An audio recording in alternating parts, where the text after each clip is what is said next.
Gulf Saudi breaking ന്യൂസിലേക്ക് സ്വാഗതം. പ്രവാസലോകത്തെ വിവിധ വാർത്തകൾക്കായി ഈ ചാനൽ സബ്സ്ക്രൈബ് ചെയ്യൂ. ശക്തമായ പൊടിക്കാറ്റിനെ തുടർന്ന് ദക്ഷിണ സൗദിയിൽ വൻ അപകടം. ബിഷ അൽ റെയിൻ റോഡിൽ കാറുകളും ട്രക്കുകളും ഉൾപ്പെടെ 13 വാഹനങ്ങൾ കൂട്ടിയിടിച്ചുണ്ടായ അപകടത്തിൽ 4 പേർ മരണപ്പെട്ടു, 19 പേർക്ക് പരിക്കേറ്റു. പൊടിക്കാറ്റ് വീശിയതിനെ തുടർന്ന് കാഴ്ച പരിമിതപ്പെട്ടതാണ് അപകട കാരണം. വെള്ളിയാഴ്ചയായിരുന്നു സംഭവം. ഒന്നിനു പിറകെ ഒന്നായി 13 വാഹനങ്ങൾ കൂട്ടിയിടിക്കുകയായിരുന്നു. വലിയ തോതിലുള്ള അപകടമാണ് ഉണ്ടായതെന്നും റോഡ് സുരക്ഷയ്ക്കുള്ള പ്രത്യേക സേന അറിയിച്ചു. 4 പേർ സംഭവസ്ഥലത്ത് തന്നെ മരിച്ചു. പരിക്കേറ്റവരെ റെഡ് ക്രസന്റ് ആംബുലൻസുകളിൽ ഉടൻ അൽ റെയിൽ ജനറൽ ആശുപത്രിയിൽ എമർജൻസി വിഭാഗത്തിൽ എത്തിച്ചു. മിക്കവരുടെയും പരിക്കുകൾ സാരമായതാണ്. ഒടിവുകൾ, ആന്തരിക രക്തസ്രാവവും വരെയുള്ള കേസുകളുണ്ടെന്നും ആശുപത്രി വൃത്തങ്ങൾ സൂചിപ്പിച്ചു. വിദഗ്ധ ചികിത്സ ലഭ്യമാക്കാൻ ചിലരെ കിങ് സൗദ് മെഡിക്കൽ സിറ്റിയിലേക്കും അൽഖുവയ്യ ജനറൽ ആശുപത്രിയിലേക്കും മാറ്റി. അതേസമയം നിസ്സാര പരിക്കേറ്റ 8 പേരെ പ്രഥമ ശുശ്രൂഷയ്ക്ക് ശേഷം വിട്ടയച്ചു. മരണപ്പെട്ടവരെയും പരിക്കേറ്റവരെയും സംബന്ധിച്ച് വിവരങ്ങളൊന്നും അധികൃതർ വ്യക്തമാക്കിയിട്ടില്ല. ഇത്രയും വാഹനങ്ങൾ ഒരുമിച്ച് കൂട്ടിയിടിച്ച അപകട വീഡിയോ സാമൂഹിക മാധ്യമങ്ങളിൽ പ്രചരിക്കുന്നുണ്ട്. 13 വാഹനങ്ങൾ പ്രധാന റോഡിൽ പരസ്പരം കൂട്ടിയിടിച്ച് കിടക്കുന്ന കാഴ്ചകളാണ് വീഡിയോയിലുള്ളത്.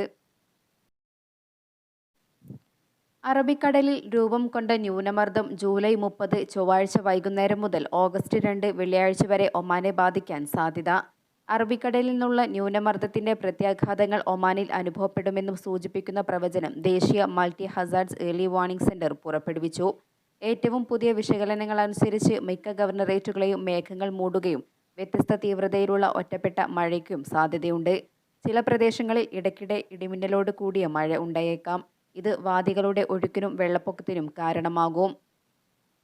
National multi hazards early warning സെന്ററിലെ വിദഗ്ധർ സ്ഥിതിഗതികൾ സൂക്ഷ്മമായി നിരീക്ഷിക്കുകയും യഥാസമയം പുറപ്പെടുവിക്കുന്ന ബുള്ളറ്റിനുകളും റിപ്പോർട്ടുകളും പിന്തുടർന്ന് മുൻകരുതൽ നടപടികൾ സ്വീകരിക്കാൻ പൊതുജനങ്ങളെ ഉപദേശിക്കുകയും ചെയ്യുന്നു. ദാഹിറ ഗവർണറേറ്റിലെ ഇന്ധന കേന്ദ്രങ്ങളിൽ പരിശോധനയുമായി വാണിജ്യ വ്യവസായ നിക്ഷേപ പ്രോത്സാഹന മന്ത്രാലയം രംഗത്ത്. വിവിധ വിലായത്തുകളിലെ വിവിധ പ്രദേശങ്ങളിലാണ് പരിശോധനകൾ നടന്നുവരുന്നത്. ഇന്ധന കേന്ദ്രങ്ങൾ, ഗ്യാസ് സ്റ്റേഷനുകൾ, നിർമ്മാണ യൂണിറ്റുകൾ തുടങ്ങിയ സ്ഥലങ്ങളിൽ മന്ത്രാലയം ഉദ്യോഗസ്ഥർ പരിശോധന നടത്തി. വാണിജ്യ പ്രവർത്തനങ്ങൾക്കുള്ള ലൈസൻസ്, മാനദണ്ഡങ്ങൾ, സൗകര്യങ്ങൾ തുടങ്ങിയവ ഉദ്യോഗസ്ഥർ പരിശോധിക്കുന്നുണ്ട്. നിയമങ്ങൾ പാലിക്കുന്നതിന് സ്ഥാപനങ്ങളെ ബോധവൽക്കരിക്കുകയും ജീവനക്കാർക്ക് അധികൃതർ നിർദ്ദേശം നൽകുകയും ചെയ്തു. ഖരീഫ് കാലം ആസ്വദിക്കാനെത്തുന്ന സഞ്ചാരികൾക്കായി ദോഫർ ഗവർണറേറ്റിൽ പുതിയ വിനോദസഞ്ചാര കേന്ദ്രങ്ങൾ ഒരുക്കുന്നതിനുള്ള പദ്ധതികൾ പുരോഗമിക്കുന്നതായി നഗരസഭാ chairman doctor Ahmed bin Muhsin al Khasani അറിയിച്ചു. കഴിഞ്ഞ വർഷം സഞ്ചാരികളുടെ എണ്ണത്തിൽ റെക്കോർഡ് വർധനവാണ് ഉണ്ടായിരുന്നത്. 100 ദശലക്ഷം റിയാലിന്റെ വരുമാനവുമുണ്ടായി. ഇത്തവണ 10 ദശലക്ഷം സന്ദർശകരെയാണ് പ്രതീക്ഷിക്കുന്നത്. 115 ദശലക്ഷം റിയാലിന്റെ വരുമാനം പ്രതീക്ഷിക്കുന്നതായും അദ്ദേഹം അറിയിച്ചു. 2022 ഇതേ കാലയളവിൽ സഞ്ചാരികൾ 8,13,000 ആയിരുന്നു. 86 ദശലക്ഷം റിയാലും ചെലവഴിച്ചു. ഖരീഫ് കാലത്ത് സഞ്ചാരികൾക്കായി ഒരുക്കിയ ഖരീഫ് ഫെസ്റ്റിവൽ ഇത്തവണ 90 ദിവസങ്ങൾ നീണ്ടു നിൽക്കുന്നതാണ്. വ്യത്യസ്ത വിനോദ പരിപാടികൾ ഫെസ്റ്റിവലിന്റെ ഭാഗമായി അരങ്ങേറും. ഗവർണറേറ്റിന്റെ വിവിധ ഭാഗങ്ങളിൽ സഞ്ചാരികൾക്ക് ഉത്സവാന്തരീക്ഷം ആസ്വദിക്കാം. അന്താരാഷ്ട്ര വിമാനത്താവളത്തിൽ അടുത്ത മാസം 4 മുതൽ യാത്രക്കാർ വിമാനം പുറപ്പെടുന്നതിന് 40 മിനിറ്റ് മുമ്പ് ബോർഡിംഗ് പാസ് റീഡിംഗ് പൂർത്തിയാക്കണമെന്ന് ഒമാൻ എയർപോർട്ട്സ് അധികൃതർ അറിയിച്ചു. പാസഞ്ചർ ബോർഡിംഗ് സിസ്റ്റം പ്രോസസ്സിംഗ് മാറ്റം വരുന്ന സാഹചര്യത്തിലാണ് അധികൃതരുടെ നിർദ്ദേശം.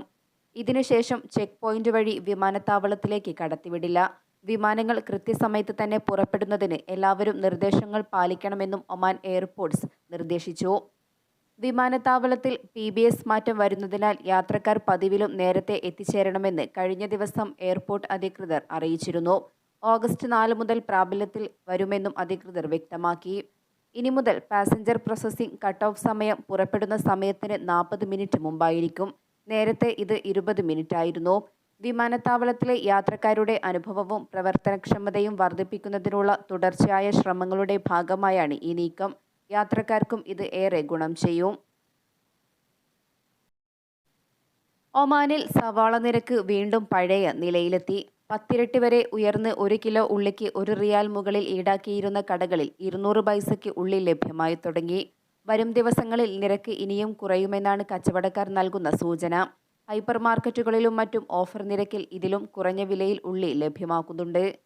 ഇന്ത്യയിൽ നിന്നുള്ള വലിയുള്ളി ഒമാൻ വിപണിയിൽ കൂടുതലായി എത്തുന്നതാണ് നിരക്ക് കുറയാൻ കാരണം. കയറ്റുമതി വിലക്ക് നീങ്ങി ഇന്ത്യയിൽ നിന്നും ഉള്ളി നേരത്തെ തന്നെ ഒമാനിലെത്തിയിരുന്നു എങ്കിലും വില പഴയ നിലയിലേക്ക് എത്തിയിരുന്നില്ല.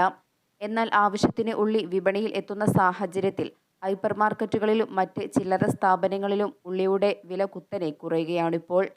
8 മാസത്തിനിടയിലെ ഏറ്റവും കുറഞ്ഞ നിരക്കിലാണ് ഇപ്പോൾ ഉള്ളി ലഭിക്കുന്നത്. 200 പൈസയ്ക്കും 300 പൈസയ്ക്കും ഇടയിലാണ് നിലവിലെ നിരക്ക്.